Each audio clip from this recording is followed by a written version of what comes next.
We are going to discuss about the Morse test. ठीक है, now what is the use of a Morse test. सबसे पहले आपको ये पता होना चाहिए कि what is the objective of a Morse test, why we are doing the Morse test. So the objective of a Morse test is to find the indicated power, frictional power and the mechanical efficiency of a IC engine. IC engine का indicated power, frictional power और mechanical efficiency find करने के लिए हम जो test use करते हैं that is called the Morse test, उसको हम मोर्स टेस्ट बोलते हैं और यही उसका ऑब्जेक्टिव रहेगा। So the objective of a Morse test is to find the mechanical efficiency, indicated power and the frictional power of a IC engine. IC engine का mechanical efficiency, frictional power और the indicated power find करने का ये objective है हमारा Morse test का। ठीक है, now this Morse test is not applicable for the single cylinder. ये मोर्स टेस्ट सिंगल सिलेंडर के लिए एप्लीकेबल नहीं है। क्यों? बिकॉज सिंगल सिलेंडर के अंदर आपको डायरेक्ट ब्रेक पावर मिल जाता है, डायरेक्ट इंडिकेटेड पावर भी मिल जाता है और इंडिकेटेड ब्रेक पावर मिलने के बाद में आपको डायरेक्टली वहां पर फ्रिक्शनल पावर भी मिल जाता है। सो अगर इंडिकेटेड और ब्रेक पावर आपको साथ में मिल गया है तो we can find the mechanical efficiency, है ना, आप इजीली मैकेनिकल एफिशिएंसी फाइंड कर सकते हैं। इस वजह से this test is not applicable for the single cylinder and two stroke engine. Two stroke engine के लिए भी ये साइकिल, ये टेस्ट हमारी एप्लीकेबल नहीं है यहाँ पर। ठीक है, ये चीज आपको यहाँ पर याद रखना है। सो ये जो टेस्ट रहेगी हमारी, this test will be applicable for more than one cylinder. एक से ज्यादा अगर सिलेंडर आपके पास में, then and then only it will be applicable for that engine. उसी इंजन के लिए ये एप्लीकेबल रहेगी यहाँ पर। ठीक है, जिसके अंदर हम यहाँ पर देखेंगे एक्सप्रेशन के अंदर, एक्चुअली इट इज एक्सप्रेशन, ये एक एक्सप्रेशन है यहाँ पर। ठीक है, now as we know that, आपको पता है ये, जैसे कि then indicated power is equal to brake power. Indicated power क्या रहता? Indicated power is equal to brake power plus frictional power. ठीक है, total indicated power, power produce inside the cylinder. Brake power मतलब it is the power produce at the crankshaft, और frictional power मतलब it is the power, it is the difference between the brake power and the indicated power. So that's why indicated power is equals to brake power plus frictional power. ये हो गया हमारा expression. ठीक है, now so that for an engine having the 4 cylinder, so अगर 4 cylinder engine है suppose हमारे पास में, 4 सिलेंडर अगर हमारे पास में इंजन है, तो अकॉर्डिंग टू दिस इक्वेशन, इस इक्वेशन के अकॉर्डिंगली हम कैसा लिखेंगे इसको? 4 सिलेंडर इंजन के लिए। नाउ ये काय के लिए हमारा? ये हमारा 1 सिलेंडर के इंजन के लिए। ठीक है, this is for the one cylinder engine, this expression is for the one cylinder engine, this equation is for one cylinder engine, that is ip is equals to brake power plus frictional power. now अगर हमको 4 cylinder के लिए अगर लिखना है तो हम कैसा लिखेंगे? I will be denoted for the indicated power, b will be denoted for the brake power and f will be denoted for the frictional power. ठीक है, अब ये टर्मिनोलॉजीज याद रखो, I for indicated power, b for brake power and f for frictional power. ठीक है, now see for 4 cylinder engine कैसा रहेगा? 4 सिलेंडर इंजन के लिए रहेगा indicated power of a cylinder 1 plus indicated power of a cylinder 2 plus indicated power of a cylinder 3 and plus indicated power of a cylinder 4। It will be the total indicated power for the 4 cylinder will be equal to क्या रहेगा? Brake power. तो brake power तो आपको crankshaft के पास मिल रहा है, 4 cylinder हो या फिर 10 सिलेंडर हो, ब्रेक पावर तो आपको एक ही मिलेगा क्योंकि एक ही क्रैंकशाफ्ट है ना। So brake power of the engine plus में लिखेंगे हम यहाँ पर F1 plus F2 plus F3 plus F4। क्यों? क्योंकि फ्रिक्शन कहाँ पे हो रहा है? सिलेंडर के अंदर हो रहा है ना। तो सिलेंडर 1 के अंदर F1, सिलेंडर 2 के अंदर F2, सिलेंडर 3 के अंदर F3 एंड सिलेंडर 4 के अंदर होगा आपका F4। ठीक है, इस तरह से F1 F2 F3 and F4 ये हो जाएगा आपका equation. So according to the equation 1, ये हमारा पहला वाला इक्वेशन है। According to this equation for 4 cylinder engine equation will becomes like this. ठीक है, इस तरह से इक्वेशन आपका बनेगा I1 plus I2 plus I3 plus I4 is equal to brake power plus F1 plus F2 plus F3 plus F4। इसको हम नाम देंगे A। इसको क्या नाम देंगे हम? A। Where now here I1, I2, I3, I4 are the indicated power of the cylinder 1, 2, 3 and 4. I1 for cylinder 1, I2 for cylinder 2, I3 for cylinder 3 and I4 for cylinder 4. ठीक है, similarly whereas F1, F2, F3 and F4, see यहाँ पर लिखा हमने, similarly F1, F2, F3 and F4 are the friction power in the cylinder 1, cylinder 2, cylinder 3 and cylinder 4 respectively. ठीक है, F1 for cylinder 1, F2 for cylinder 2, F3 for cylinder 3 and F4 for cylinder 4. Now according to the Morse test, अभी देखो Morse test में हमको क्या करना पड़ता है? According to the Morse test, according to the Morse test, we will have to cut off the each cylinder by short circuiting the spark plug in ऐसा engine. ठीक है, and by retarding the fuel supply to the cylinder of IC engine. ठीक है, अभी देखो हमको Morse test में क्या करना पड़ता है? मोर्स टेस्ट का एक्चुअली फंडा क्या है? मोर्स टेस्ट का हमारा कंसेप्ट क्या है कि मोर्स टेस्ट के अंदर हमको एक एक सिलेंडर को कट ऑफ करना पड़ता है। मतलब एक एक, अभी 4 सिलेंडर का इंजन है तो एक सिलेंडर को कट करेंगे, रिमेनिंग कितने सिलेंडर बचेंगे आपके पास में? 3 cylinder.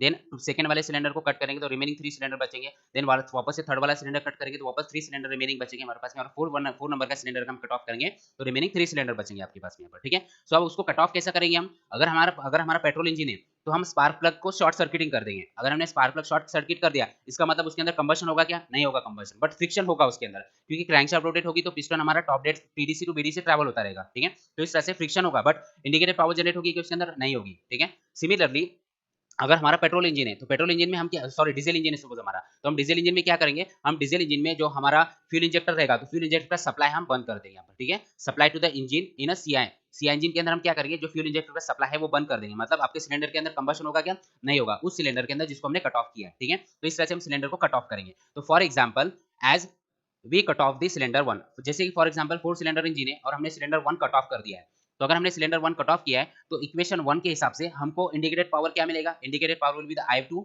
Plus I3 plus I4, I1 रहेगा क्या, नहीं, क्योंकि हमने I1 को कट कर दिया यहाँ पर, ठीक है। सिमिलरली अब आपको ब्रेक पावर कैसा मिलेगा, brake power will be equals to brake power of A 2, brake power of A 3 and brake power of A 4, ठीक है। अभी देखो भाई सिलेंडर वन हमने कट कर दिया, तो सिलेंडर वन कट कर दिया तो ब्रेक पावर की, अभी जो ब्रेक पावर मिल रहा है आपको, तो ब्रेक पावर किसका मिल रहा है आपको, total brake power of 2, 3 and 4 cylinder, तो इसलिए मैंने यहाँ पर सफिक्स में लिखा है, प्रीफिक्स में लिखा है brake power of 2, 3 and 4 cylinder, plus इसके साथ में क्या होगा, फ्रिक्शन होगा, तो फ्रिक्शन कहां पर होगा, सारे सिलेंडर में फ्रिक्शन होगा, F1 में भी होगा, F2 में भी होगा, F3 में भी होगा और F4 में भी फ्रिक्शन होगा यहाँ पर। क्यों, क्योंकि फ्रिक्शन क्यों हो रहा है, क्योंकि पिस्टन तो कनेक्टेड ही है ना, पिस्टन नहीं निकाला हमने, है ना, सिलेंडर वन का पिस्टन नहीं निकाला हमने, इस वजह से फ्रिक्शन F1 का भी कंसीडर हम यहाँ पे करेंगे। तो इस वजह से अगर हम सिलेंडर वन कट ऑफ करते हैं तो that time you will get the equation as I1 I2 sorry I1 नहीं रहेगा अब यहाँ पर, equation will be I2 plus I3 plus I4 is equal to brake power of 2, 3, 4 cylinder plus F1 F2 F3 and F4, ये हो गया आपका equation.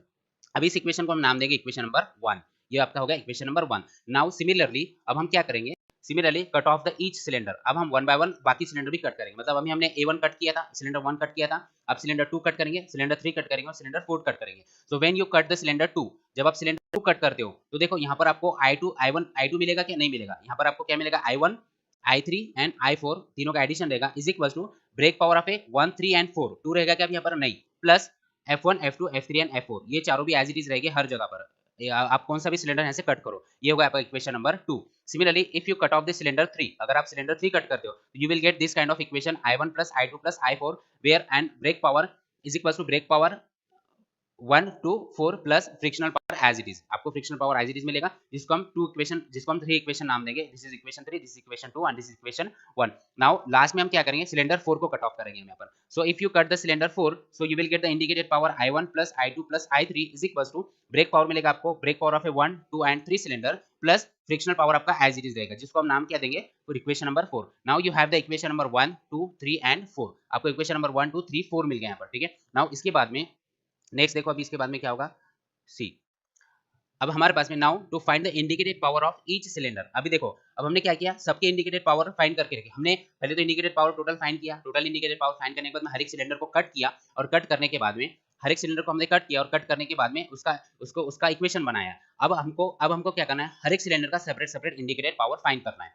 सो अगर आपको हर एक सिलेंडर का सेपरेट सेपरेट इंडिकेटेड पावर अगर फाइंड करना होगा तो आपको क्या करना होगा, यहाँ से see now to find the indicated power of each cylinder according to the Morse test के अकॉर्डिंगली अगर आपको हर एक सिलेंडर का अगर इंडिकेटेड पावर फाइंड करना है, so subtract the equation number 1 from the equation, subtract the equation 1 from the equation A. आपको क्या करना, इक्वेशन जो 1 है हमारा वो इक्वेशन ए से सबट्रैक्ट करना पड़ेगा। देखो मैं आपको वापस दिखाता हूँ एक मरतबा, इक्वेशन 1 ए से कैसे सबट्रैक्ट होगा और आपको किस तरह से यहाँ पर वैल्यू मिलेगी। नाउ सी हमारे पास में ये वाला इक्वेशन है, देखो जस्ट बैठा मैं आपको थोड़ा जूम करके प्रॉपर बताता हूँ, आपको अच्छे से समझ में आ जाएगा ये, ठीक है। नाउ सी अभी हमारे पास में देखो ये वाला इक्वेशन है, इसके अंदर हमारे पास में I1 I2 I3 I4 दिया है, टोटल ब्रेक पावर, ठीक है, टोटल इक्वेशन दिया हमारे पास में when all the cylinders are working, जब चारों भी सिलेंडर वर्क करेंगे that time I1 I2 I3 and I4 brake power plus frictional power 2 frictional power 3 and frictional power 4, इस तरह से इक्वेशन ए है आपके पास में। अब हमने इक्वेशन ए के साथ में इक्वेशन नेक्स्ट वाला देखो हमने इक्वेशन 1 बनाया है, इक्वेशन 1 के अंदर क्या है कि हमारा इंडिकेटेड पावर हमने क्या किया है, indicated power of A first cylinder, मतलब फर्स्ट सिलेंडर को हमने कट किया यहाँ पर।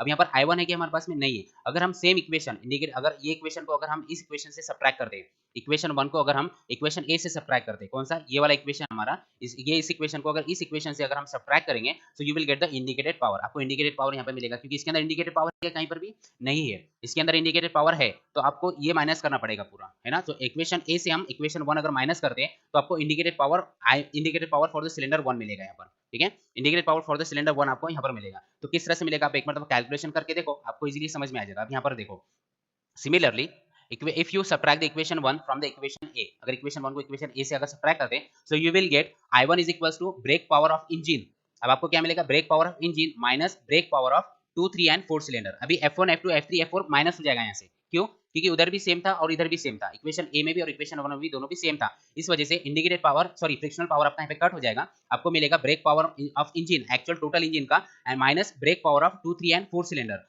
ठीक है, सो I1 I2 I3 I4 minus हो जाएंगे, उसी के साथ में F1 F2 F3 F4 भी माइनस हो जाएंगे, प्लस माइनस वहां पर आपका कैंसिल हो जाएगा, बचेगा वहां पर brake power of engine total engine का brake power minus brake power of 2, 3 and 4 cylinder and I1. So you can find the I1 indicated power of cylinder 1 by the formula that is brake power of engine total brake power of engine minus the brake power of 2, 3 and 4 cylinder. ठीक है, similarly next वाला आपको I2 मिलेगा, I2 अगर find करोगे that time you can find the I2 is equals to brake power of engine minus brake power of 1, 3 and 4 cylinder. ठीक है, इसमें 2 नहीं रहेगा अभी यहाँ पर, है ना। सिमिलरली अगर आपको I3 फाइंड करना है, so the formula for the I3 will be formula for the I3 will be brake power of engine minus brake power of 1, 2 and 4 cylinder. इसमें 3 सिलेंडर रहेगा क्या? नहीं, क्योंकि यहाँ पर ब्रेक पावर फॉर्म ही नहीं हुआ था, है ना। Similarly I4 will be equals to brake power of engine minus brake power of 1, 2 and 3 cylinder. ठीक है, इस तरह से आपको I1 I2 I3 I4 अलग अलग सेपरेट हर एक इंजन का मिल जाएगा यहाँ पर। ठीक है, अब अगर आपको टोटल इंडिकेटेड पावर फाइंड करना है, so you can add all the indicated power cylinder 1 cylinder 2 cylinder 3 and cylinder 4, so you will get the indicated power. अभी आपको फॉर्मूला आपको पता है, indicated power is equal to brake power plus frictional power. उसी के साथ में next वाला फॉर्मूला आपको पता है, फ्रिक्शनल पावर कैसे फाइंड करना है हमको यहाँ पर, frictional power will be equal to indicated power minus brake power. ठीक है, इस तरह से आप फ्रिक्शनल पावर फाइंड कर सकते हैं with the help of formula that is the frictional power is equal to indicated minus brake power. Efficiency कैसे फाइंड करेंगे, output upon input, output will be the brake power and input will be the output will be the brake power and input will be the indicated power। ठीक है, this is the input। तो इस तरह से आप mechanical efficiency find कर सकते हो। ठीक है, so this is nothing but the Morse test। ये हो गया आपका